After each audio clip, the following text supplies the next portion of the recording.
Community is not just where you live or where you work. Community is where you connect with others.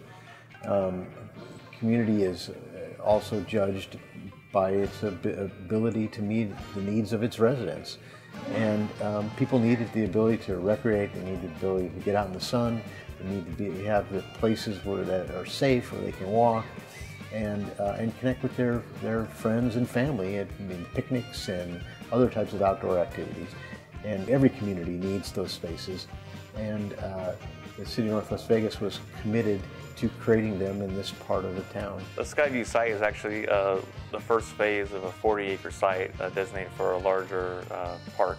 And the idea was this first phase would be kind of really create the gateway to baseball fields and other park uses that will be on the balance of the site. We had a few goals of the project. One is we didn't want to bring a whole lot of attention to the building. It was more about the overall park. And so really the building's organized around a natural storm drainage wash on site that we've created in front of the building. And as you enter the site, you actually walk on a bridge over this natural wash. And really the building itself becomes a backdrop to this kind of natural environment around it. Skyview itself, it has an indoor pool facility, it has a weight training gym, it has community meeting rooms, it does have a senior component with a kitchen. In addition, there's community space. All the different program spaces are organized around a community corridor with open seating and almost like a mall where you can actually see what's going on. You can see into the indoor pool. Parents are able to watch their kids swim. And the idea was to kind of almost window shop and really connect people who visit the facility to different programs the City of North Las Vegas has to offer. So you have to be really careful when you're designing a community space that not only do you look at the needs of today, but try to anticipate the needs of the future. And the best way to do it is to create very flexible and open spaces. The building opens up into a V-shape, large window glazing open from the weight room and from the community spaces into the north. And then into the indoor pool, we actually use different window materials such as translucent glazing, actually bringing the light to actually protect from the heat gain in the space. That and the use of shading devices on the exterior of the building on the south really balanced a good amount of southern daylight and northern light on the project.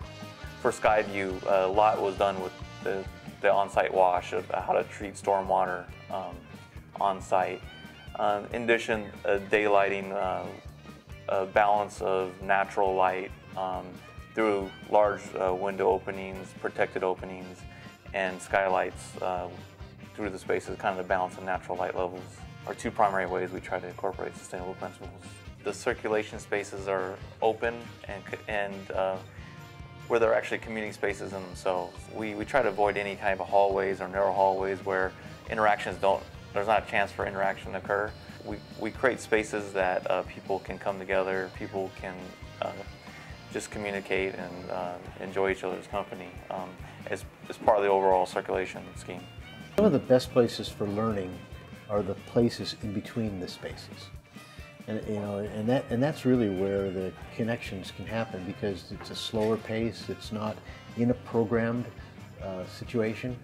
And I think it's really important to design these places where there are pull-asides and places where you can sit and talk, and places where you can get out of the mainstream paths within there, where people can talk and people can learn from each other. It's real important, and it's very healthy for a community to have these kind of places for people to be able to assimilate and become part of something. Because when they become part of something, they take care of it. They advocate for it, they protect it, they steward it, they give money, they give funds to it. And that's what great communities need.